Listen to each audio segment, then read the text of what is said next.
Uma Kamis, bonsoir et bienvenue au studio mobile de la conférence pour la communication de la science. Nous nous réjouissons de vous avoir ici. Vite fait, 3 questions. On va commencer par la première, bien sûr. Vu votre expérience dans le domaine de la communication pour la science, quelle est votre lecture par rapport à comment ce domaine évolue dernièrement? Alors, il se trouve qu'on a une certaine pandémie qui est venue brouiller le message en ce moment de la science.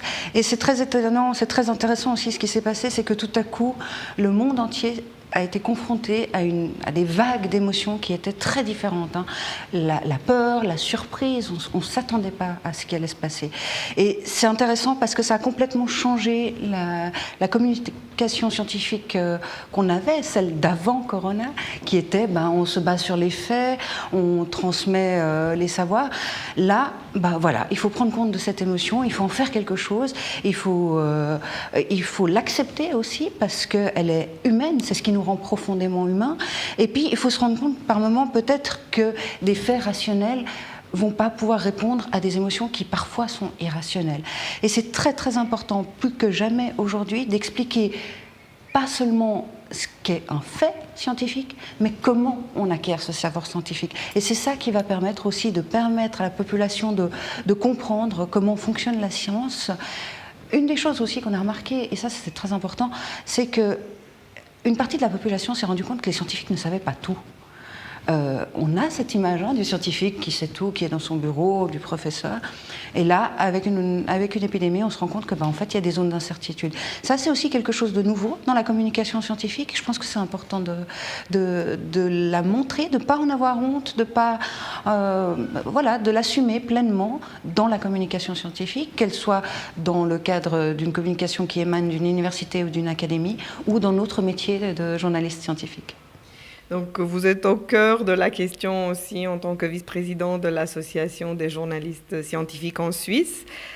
Justement, qu'est-ce que vous pouvez nous dire à propos de ce lien entre l'émotion et la science, qui est le thème de notre conférence? Alors, l'émotion et la science, c'est compliqué parce que effectivement, on a des faits scientifiques, mais quand on a une grande découverte scientifique, elle est forcément accompagnée d'une émotion.